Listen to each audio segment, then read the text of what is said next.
And I guess here I think I'm going to give you a quick demo of one of the instruments we have in the laptop orchestra. Um, and I guess we'll go ahead and switch if you like. All right. So this is an instrument called Joy of Chant.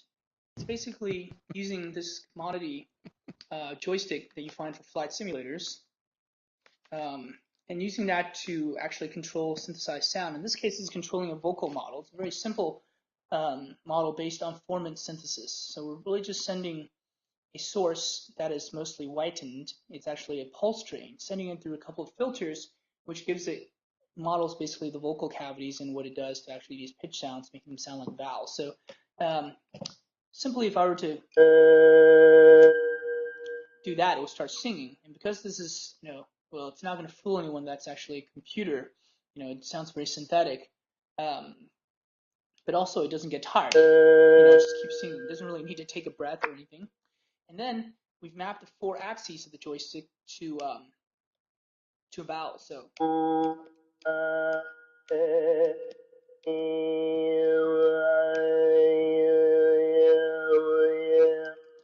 it's kind of like grabbing hold of someone by their throat and going So that's kind of the basic idea here. And then this controls volume. Twisting it gives you vibrato. Portamento this way.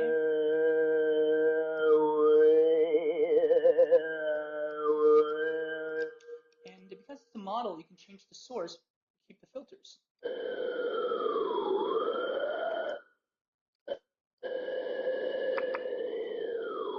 So now it's a breathing machine.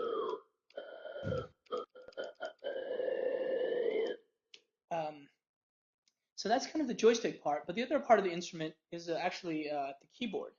So for example, you can actually see me playing this because it's actually, I'm going to be playing the keyboard on the laptop. And what I'm going to do here is I'm just going to show you the joystick. I'm going to do it from over here on this window.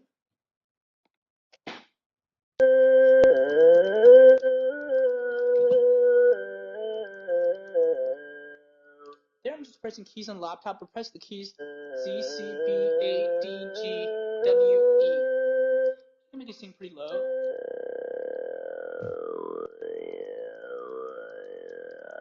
Very high.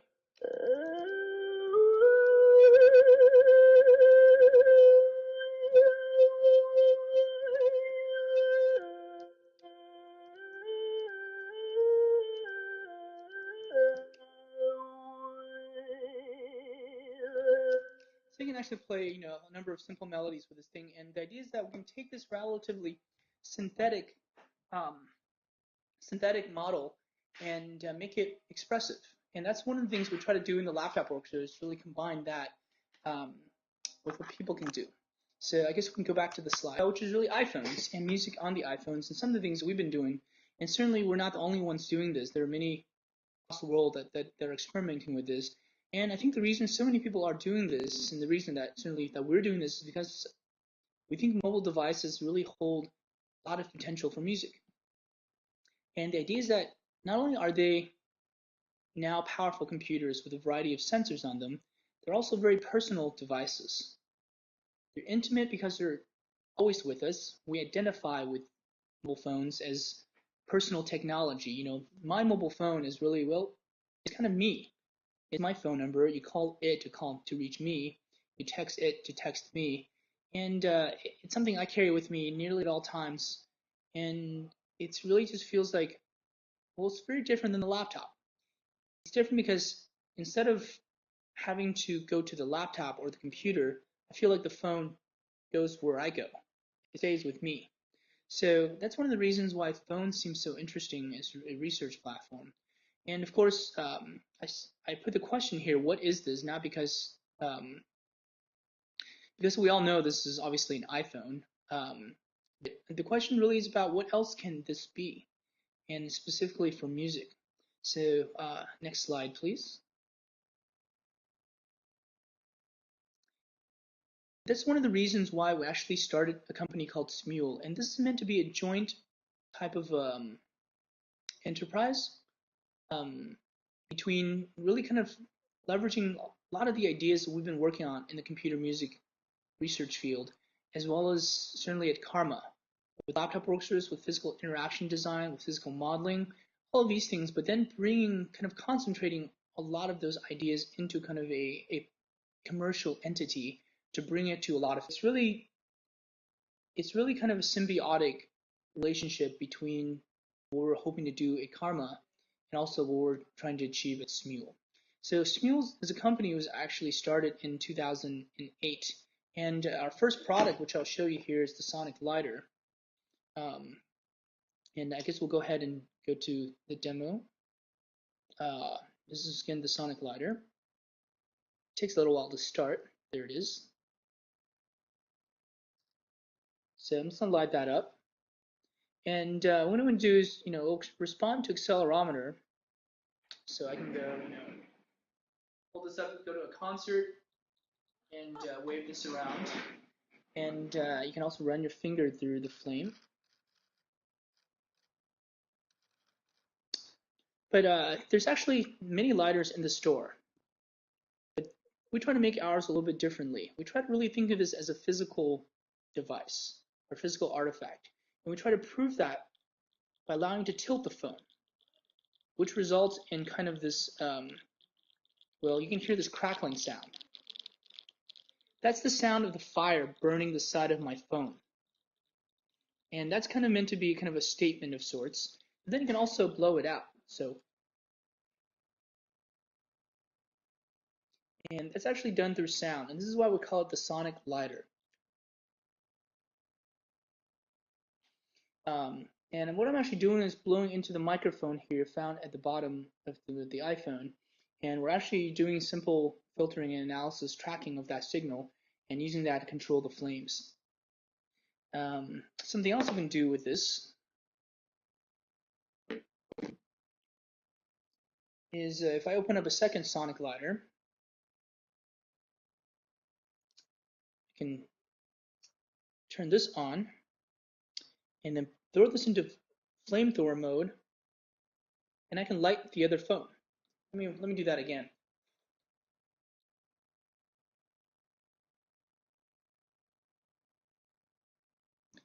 So that's actually done through sound as well. This is a very simple kind of a sonic mechanism here. It's just what we call like a very simple sonic modem. It's actually this 1-bit modem. And the modem is actually transmitting a special signal that the other phone is picking up. And there's one more thing I want to show you in the Sonic Lighter, actually. Let's go back to the demo. Whoop. So in here, you actually see the globes of the Sonic Lighter. This is actually also part of the Sonic Lighter application. And the red dots you see on the world are actually red dots representing where the Sonic Lighter has recently lit up around the world. And this is actually real-time visualization inside the application. So beyond just a simple lighter, we really wanted to kind of make it a slightly of a social experience. Next slide, please. And on the 7th day actually of launching this lighter, it really kind of got a lot of traction. A lot of people were using it. It's interesting where all the lights are lighting up because those represent where there's actually large concentrations of, I think, iPhones, obviously. So I think that was an interesting social study. Next slide, please. That was our first application. And then we created another one called Sonic Boom, another one called Sonic Vox. But it wasn't until our 4th application that we actually built a musical instrument. And that musical instrument turned out to be ocarina, which is an instrument that tried to transform the iPhone into a flute-like instrument that you can blow into and actually play like a flute. And if we go to the next slide, this is basically the design for the ocarina. It was in the middle. When you blow into it, it would radiate waves across the screen to visualize the blowing into the microphone. Accelerometer controls vibrato, and then the sound is actually synthesized.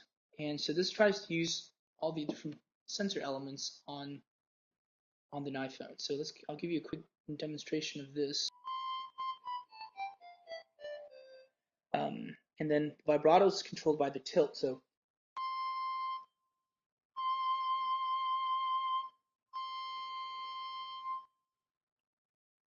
And with that, it gives you kind of a lot of, at least some degree of expressive control over this. And you can kind of play this like a flute.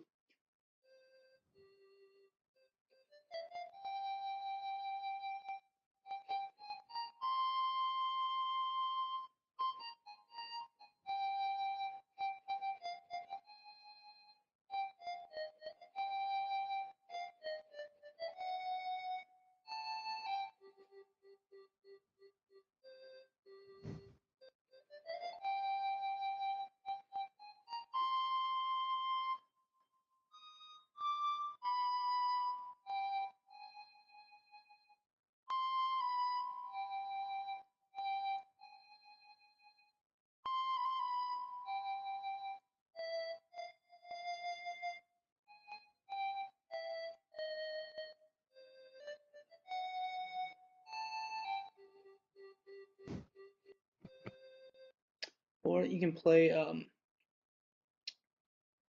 number of other Go. melodies. In fact, Go. excuse me? Yeah, some of us may not know what that music is. I mean, what that tune was. So could you introduce Ah, yes. that? That was the theme song from The Legend of Zelda, the video games. And Thanks. and yes, it was a very inspirational kind of a piece of music for us in that um, we were wondering if anyone actually was actually known would even know what an ocarina is. Of course, through the Zelda game, the Ocarina of Time on the Nintendo 64, I think that's how most of the pop culture actually learned what an ocarina is, and so we were less worried. And also, we saw on YouTube that there's this ocarina teacher called Doc Jazz. His video playing the ocarina, playing Zelda, had like 2 million views. We're like, okay, people maybe know what that is, so we can actually try to build this and have hope that a lot of people will want it. Um, and I can go ahead and play another short one if you like. See, make sure I'm in the right mode here.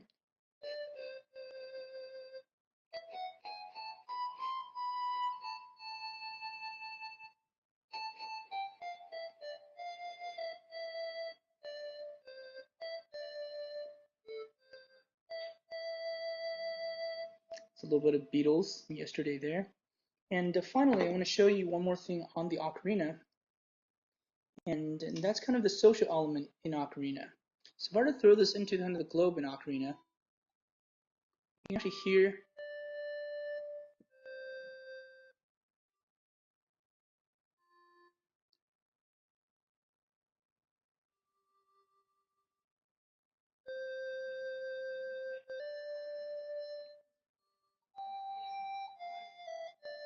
Okay, sounds like this person's playing the Titanic theme song.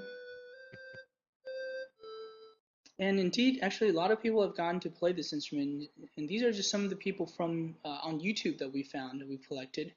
That's play the ocarina. And in fact, there's a community now of hundreds of videos that's on here, and the app itself has been downloaded more than 2 million times.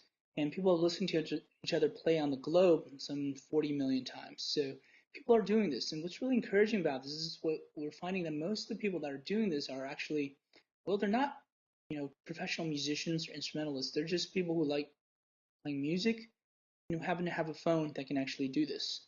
Um, and that's probably the most encouraging thing about kind of the ocarina. Next slide, please.